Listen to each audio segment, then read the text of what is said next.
Magandang hapon mga bata. Magandang hapon po, teacher. Tumayo at tayo ay manalangin. Aliana, pwede mo bang pasimulan ang ating panalangin? Go. Prayer before the class. Prayer before the class, dear Lord, today let me say the right word, let me see the right thing, let me hear no wrong. Guide me to the right way today, let me say from harm the Lord. Amen. Amen. Okay, please sit down. Ngayon naman ay sino ang lumiban sa ating klase? Lahat ba ay nandito? Ariana? Ako. Okay. Ngayon, bago tayo magsimula ng ating klase ay nais kong tingnan nyo itong picture na ito. Bibigyan ko kayo ng 3 minuto upang tingnan ito.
Tapos na ba?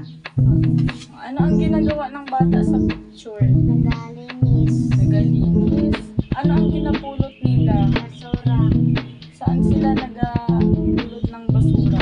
Diyan sa ilog. Sa ilog at sa kapaligiran nila. Ikaw, nagapulot ka ba ng basura kung may makita kang basura? Saan ka nagapulot ng basura? Sa loob ng bahay o sa labas. Okay, very good. Ngayon, ang tatalakayin natin ay tungkol sa pagkalinga sa kapaligiran. Alam mo ba paano alagaan ang ating kapaligiran? Paano? Walisan tsaka linisan. Very good. Ang pagkalinga sa ating kapaligiran ay ang pag-aalaga ng kalagayan ng ating kalikasan upang maprotektahan ang ating mga kapaligiran. Alam mo ba itong mga picture dito na nakalagay sa harap? Ano ito? Ano itong mga picture na ito? Panlinis. Okay. Ito ay ginagamit sa panlinis sa ating kapaligiran, sa loob ng bahay, sa CR. Saan ka nagalinis? Sa loob ng bahay pati sa labas. Okay, well, galing. Ngayon, meron tayong isang maikling kwento tungkol kay Nena. Si Lena. Maaari mo bang basahin? Si Lena ay naglilinis sa bahay. Si tulagan. Si Nena ay naglilinis ng bahay sa silid tulugan. Saan naglilinis si Nena? Sa kanyang silid tulugan. Ano ang silid tulugan sa English? Sa kanyang bedroom, sa kanyang tulugan gabi-gabi. Ngayon, inaayos din niya ang mga kasangkapan sa silid. Nililinis din niya ang mga sulok na hindi nakikita. Ano ang nililinis ni ang iba pang nililinis ni Lena sa kanyang silid tulugan? Mga iba pang silid, kasangkapan. Yung mga nakatagong dumi, alikabok ay winalis niya.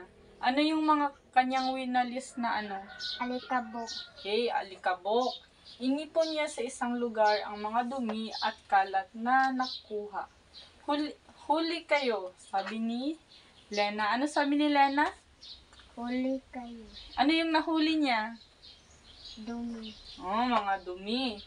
Sama-sama na kayo ngayong matatapon. Ang wika ni Lena. At inilagay ang mga dumi at kalat sa plastic bag. Saan niya nilagay ang mga dumi at kalat? sa plastic bag, Sa plastic bag. Ano yung mga kalat na nakuha niya sa kanyang silid tulugan? mga alikabok, Mga alikabok. Pagkatapos ay itinapon sa basurahan. Saan niya itinapon lahat? sa basurahan, Ano muna yung, saan niya muna nilagay bago niya itinapon sa basurahan? sa Sa plastic. bag, Okay, magaling. Ngayon, bakit importante na pangalagaan natin ang ating kapaligiran? para hindi langaw, Okay, para hindi mabaho, malinis lagi at mapangalagaan para sa ating future na henerasyon. Ngayon, tapos na tayo sa ating talakayan. Dadako tayo sa ating activity. Marunong ba kayong mag-drawing? pa, Marunong. Ngayon, nais kong mag-drawing kayo ng isang bagay na ginagamit nyo sa inyong bahay sa paglilinis. Pagkatapos nito ay inyong ipapaliwanag dito sa harap. Handa na ba kayo? pa, Po, sige na, mag-drawing na. Bigyan kita ng 5 minutes.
Magsabi lang kung tapos na.